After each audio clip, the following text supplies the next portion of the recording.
oleh Kepala SD Negeri Senen. Bersama kami, calon guru bendera Angkatan 9 dari SD Negeri Senen, saya Faridia Nur Hikmah, saya Dini Wahyuni, saya Rika Nurkitasari. Pada kesempatan kali ini kita sudah bersama dengan Ibu Murtinah SPD selaku Kepala SD Negeri Senen. Assalamualaikum. Waalaikumsalam warahmatullahi wabarakatuh. Bagaimana Bu kabarnya hari ini? Alhamdulillah sehat. Terima kasih atas waktu yang diberikan. Mohon izin untuk menyampaikan beberapa pertanyaan ya Bu. Ibu selama menjabat sebagai kepala sekolah, tentu Ibu pernah menjumpai berbagai kasus-kasus atau masalah di mana dalam mengambil keputusan Ibu membutuhkan suatu pemikiran atau tenaga usaha dalam menyelesaikannya. Mungkin Ibu bisa diceritakan sedikit tentang masalah yang pernah Ibu hadapi, kemudian juga dikaitkan dengan cara Ibu mengidentifikasi kasus-kasus yang merupakan dilema etika atau rujukan moral. Bahwa di dalam menyelesaikan masalah yang kaitannya dengan dilema etika itu kita harus berhati-hati, dikarenakan itu ada hubungannya dengan aspek moral atau mungkin itu adalah etika ya, atau kode etik boleh dikatakan seperti itu ya. Nah, kita lihat dulu nanti masalahnya, sehingga kita harus cari solusi. Pertama-tama adalah kita terpanggil dulu untuk sama-sama menyelesaikan masalah seperti itu. Jadi dari penjelasan Ibu tadi, bagaimana Ibu menjalankan pengambilan keputusan serta metode atau langkah prosedur yang Ibu gunakan dalam pengambilan keputusan ini. Untuk mengambil keputusannya itu kita menentukan dulu siapa yang terlibat di situ ya. Jadi kita siapa yang terlibat di dalam masalah itu dulu. Lalu yang kedua, karena berhubungan dengan masalah moral, kita semua harus tadi seperti yang saya katakan, kita harus merasa terpanggil.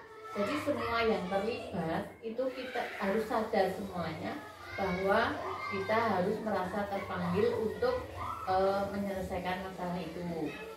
Setelah itu kita kumpulkan fakta-fakta, yang relevan dengan situasi itu ya. Walaupun itu fakta itu baik nanti bisa secara langsung maupun tidak langsung. Yang kedua, yang selanjutnya itu adalah pengujian benar atau salah. Di sini pengujian benar atau salah biasanya kita uji secara legal. Misalnya legal itu adalah masalah itu tentang pelanggaran hukum atau bukan. Bisa dengan uji regulasi atau misalnya standar profesional, itu menyangkut tentang pelanggaran etika atau kode etik atau bukan. Bisa juga dengan uji paradigma, misalnya itu berkaitan dengan itu masalah individu atau menyangkut dengan kepentingan masyarakat. Bisa juga kita hubungkan dengan rasa keadilan dan nanti juga rasa kasihan. Karena kadang-kadang sebetulnya itu adalah tidak adil. Kalau kita terlakukan misalnya masalah seperti itu, sebetulnya kita tidak adil, tapi kita hanya berdasarkan kasihan. Tapi kalau kita sudah sama-sama terpanggil misalnya, itu yang bersangkutan itu harus tahu, oh ini adalah penyelesaian, ini sebetulnya tidak adil, tapi itu membantu saya. Nah, seperti itu loh. Tuh juga kaitannya dengan kebenaran dan kesetiaan atau ketaatan. Lalu setelah itu kita melakukan prinsip revolusi atau prinsip revolusi di sini adalah kita bisa berpikir berbasis peraturan.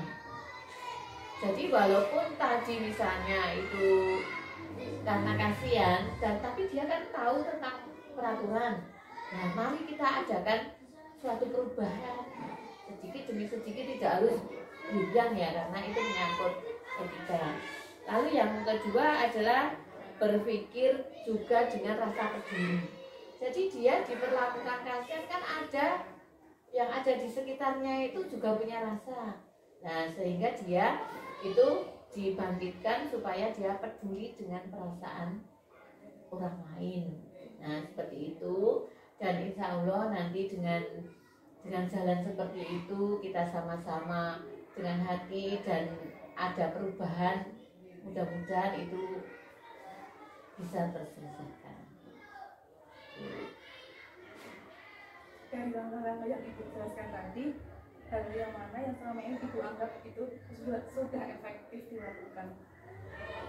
Yang efektif itu adalah kita sebetulnya itu dalam penyelesaian ya, dalam penyelesaian itu kan ada insidental, misalnya itu sangat mendesak, tapi ada yang kita selesaikan itu secara program atau berkala, misalnya melalui rapat dinas atau kegiatan. Kalau sekarang ya melalui mobil misalnya seperti itu, kita singgung sedikit seperti itu, sehingga nanti semua anggota keluarga Edi Semen itu tahu seperti itu. Jadi dengan diskusi dan diskusi melalui rapat dinas dan kegiatan kelompok belajar. Dari Ibu selanjutnya, hal-hal apa saja yang selama ini merupakan tantangan bagi Ibu dalam pengambilan keputusan? Ya, tantangan bagi saya itu adalah kadang kita kan masih kalau ada anggota keluarga kita itu yang masih gegeki, istilahnya itu masih gegeki menang atau kalah, atau gegeki egois sendiri-sendiri. Punya saya, pendapat saya itu betul. Nah, itu sebetulnya yang tantangan yang pertama, itu pendapat saya itu betul. Nah, padahal kita kalau sudah satu keluarga itu sebetulnya kan kita jangan seperti itu, karena kita kan harus saling terbuka dan sebagainya, terbuka, sehingga kita melaksanakan itu, maksud saya itu ya satu visi misi ya, kita melaksanakan visi misi sekolah dengan satu langkah gitu. Jadi yang paling sulit itu apabila seseorang itu masih punya punya pikiran, pendapat saya itu adalah yang paling seperti itu. Baik, dari pemaparan yang Ibu jelaskan tadi, terus bagaimana Ibu mengambil keputusan atau menyelesaikan masalah ketika ada sebuah permasalahan, misalnya mungkin dengan jadwal yang terstruktur atau mungkin langsung diselesaikan di tempat, bagaimana prosedurnya? Itu begini, ada beberapa masalah itu bisa ada yang langsung diselesaikan di tempat, misalnya itu insiden. Tapi ada juga seperti yang saya katakan tadi, itu misalnya itu masih rezeki saya yang paling betul, itu melalui prosedur. Misalnya tadi kita harus mengumpulkan siapa yang terlibat dulu, seperti tadi langkah yang saya sampaikan, siapa yang terlibat, lalu fakta yang ada itu bagaimana, seperti itu kan perlu mengumpulkan fakta-fakta yang ada dari orang-orang yang terlibat untuk meyakinkan bahwa masalah yang dihadapi itu harus diselesaikan seperti ini loh. Nah, seperti itu. Selanjutnya Ibu, dan adakah seseorang atau faktor-faktor apa yang selama ini mempermudah atau membantu Ibu dalam mengambil keputusan itu? Yang mempermudah itu adalah kita dengan musyawarah, istilahnya dengan musyawarah bersama, sehingga nanti kalau kita bersama dan selalu kita mengingatkan secara bahwa kita itu adalah sudah satu keluarga, sehingga kalau sudah satu keluarga itu adalah tempat kita itu tadi saya katakan untuk Tuhan, untuk saling saling terbuka, lalu saling mencari solusi yang terbaik, seperti itu. Baik, pertanyaan terakhir itu dari semua hal yang sudah Ibu sampaikan tadi, pembelajaran apa yang bisa Ibu petik dari pengalaman Ibu dalam mengambil keputusan dengan tadi seperti itu, ternyata itu adalah senjata kita yang paling apa ya, yang paling mujarab. Nah, di dalam kita selaku saya misalnya yang dituangkan itu adalah tentang ajaran Ki Hajar Dewantara, yang mana di situ adalah ada yang mengatakan Patrak Triloka, ada yang mengatakan mungkin yang lain, yaitu tentang ing ngarsa Sumtulodo, ing madya Mangunkarsa, dan tuturi handayani. Ing ngarsa Sumtulodo, kita sedapat mungkin itu kalau di apa ya istilahnya di depan, selaku dituangkan itu adalah memberikan contoh, tapi tidak lalu serta-merta kita perbuatan kita itu selalu benar, tapi walaupun kita berusaha untuk menjadi contoh, tapi walaupun demikian karena kita keluarga ya tetap saling mengingatkan seperti itu. Lalu ing madya Mangunkarsa, kalau kita di tengah-tengah itu membangkitkan semangat atau memotivasi, ya, biar teman-teman itu kita itu melaksanakan itu dengan penuh semangat dan keyakinan. Nah, lebih-lebih kita harus, kalau kita yakin semuanya serba mungkin. Nah, sehingga itu kalau kita yakin semuanya serba mungkin, sesulit apapun kalau kita yakin bisa menyelesaikan, nanti pasti diberi jalan keluar oleh Allah Subhanahu wa taala. Itu harus kita kita motivasi seperti itu. Lalu yang terakhir adalah tuturi handayani. Di belakang ya kita selalu memberikan dukungan. Mari kita dukung, mari kita berikan support dan dukungannya, itu seperti itu ya. Nah, kiranya hanya itu. Baik, terima kasih Ibu atas waktunya.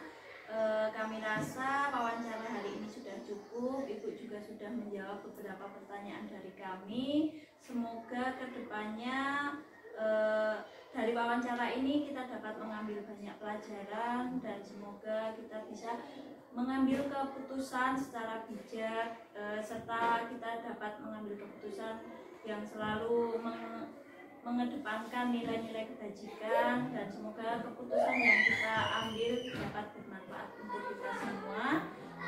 Mungkin itu saja yang dapat kami sampaikan. Kami akhiri. Wassalamualaikum warahmatullahi wabarakatuh. Waalaikumsalam warahmatullahi wabarakatuh.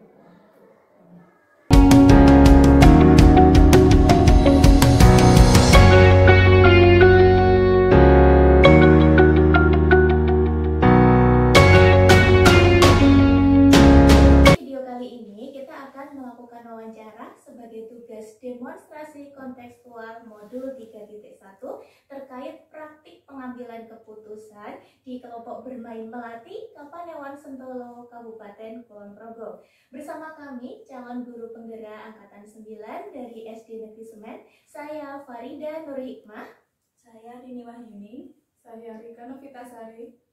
Baik, saat ini kita sudah bersama dengan Ibu Triwaluyaningsih, SPDAUD. Assalamualaikum Bu Neng. Waalaikumsalam.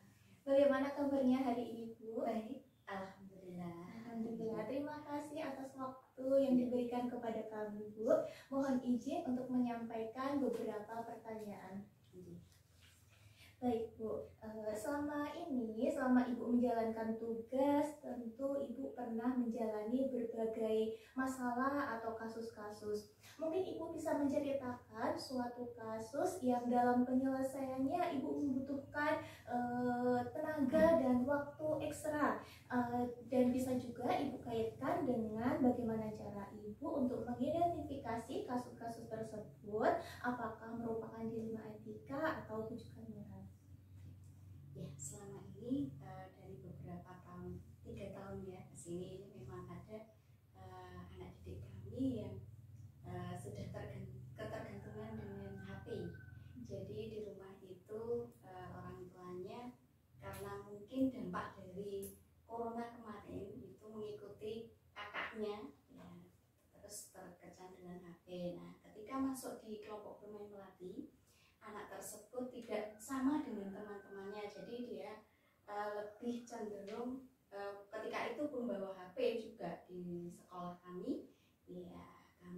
Setelah kami berbincang-bincang dengan orang tuanya, memang setiap harinya selalu dengan HP. Nah, dengan demikian maka anak itu jadi menutup diri, tidak tertarik dengan mainan dengan teman lainnya, begitu.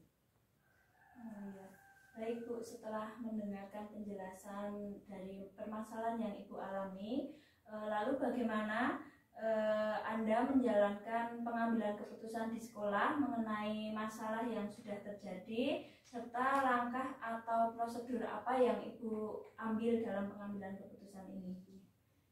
Awalnya kami berbincang dengan orang tua, jadi ada pendekatan ya, dari hati ke hati.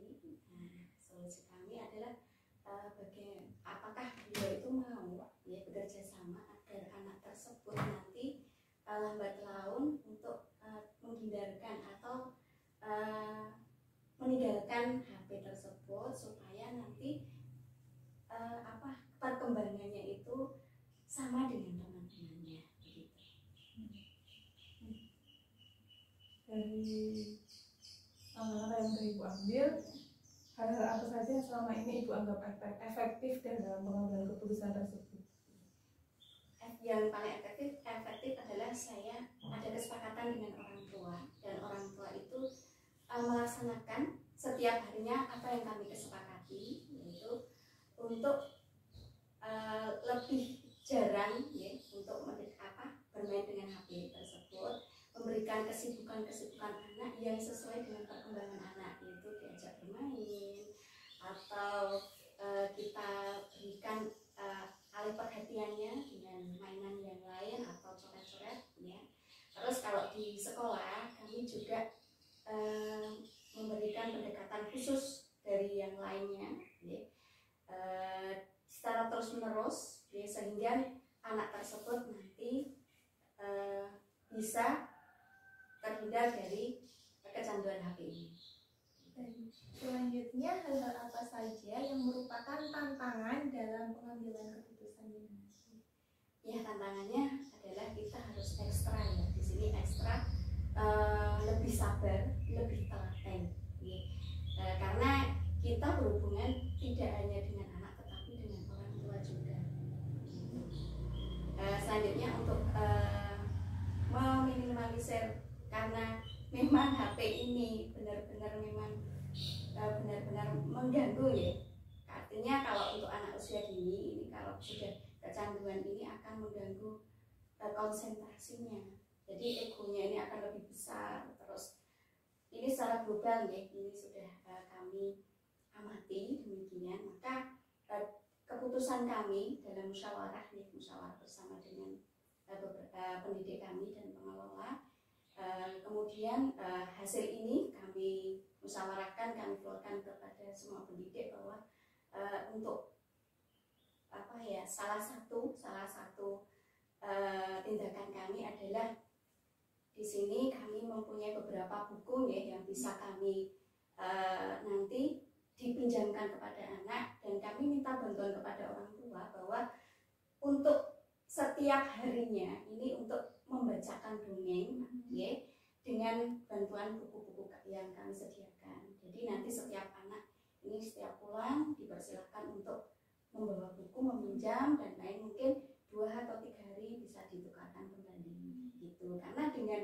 adanya mendongeng ya, ini juga akan meningkatkan bahasanya anak, imajinasi anaknya, terus emosionalnya juga nanti akan berkembang dengan lebih baik gitu. Baik Bu, terkait dengan hal-hal yang sudah Ibu sampaikan tadi, ada pertanyaan berikutnya. Untuk penyelesaian masalah, apakah memang ada jadwal khusus untuk menyelesaikan masalah, atau mungkin Ibu memilih menyelesaikan masalah secara langsung ketika ada permasalahan yang terjadi, Bu? Kalau kami secara langsung saja, karena nanti kalau ditunda-tunda itu juga nanti tidak baik, mungkin akan berkelanjutan. Gitu. Selanjutnya dalam penanganan tersebut, adakah seseorang atau faktor-faktor dari yang dari luar yang mempermudah atau membantu ibu dalam pengambilan keputusan tersebut? Ya ada, khususnya orang tua itu sangat membantu kami. Jadi beliau-beliau ini membuka diri, jadi sangat care sekali. Baik, ini pertanyaan terakhir ya Bu. Dari semua hal yang telah Ibu sampaikan, pembelajaran apa yang bisa Ibu petik dari pengalaman Ibu mengambil keputusan tersebut? Hal yang dapat kami petik adalah bahwa anak itu unik, ya, bahwa anak itu unik, dan kita sebagai orang tua ataupun pendidik kalau di sekolah itu harus benar-benar tahu, ya, dari anak-anak itu, ya, dari pribadi anak-anak itu satu dengan yang lain itu berbeda, maka kita harus bisa memahami karakter anak dari satu dengan yang lain. Dengan demikian kita cara memperlakukan anak itu juga harus sesuai dengan karakter anak itu masing-masing. Baik, wawancara hari ini kita rasa sudah cukup. Terima kasih kepada Bu Neng atas waktu serta kesempatan yang diberikan kepada kami untuk melakukan wawancara ini. Semoga wawancara yang kita lakukan ini membawa banyak manfaat, terutama kepada kami dalam pengambilan keputusan. Semoga kedepannya kita bisa melakukan pengambilan keputusan yang memang mengandung nilai kebajikan yang bisa bermanfaat untuk kita semua, sehingga keputusan yang kita ambil dapat bisa secara bijak kita manfaatkan. Mungkin itu saja yang kita sampaikan. Ada salah dan kurang lebihnya kami mohon maaf. Kami akhiri. Wassalamualaikum warahmatullahi wabarakatuh. Waalaikumsalam.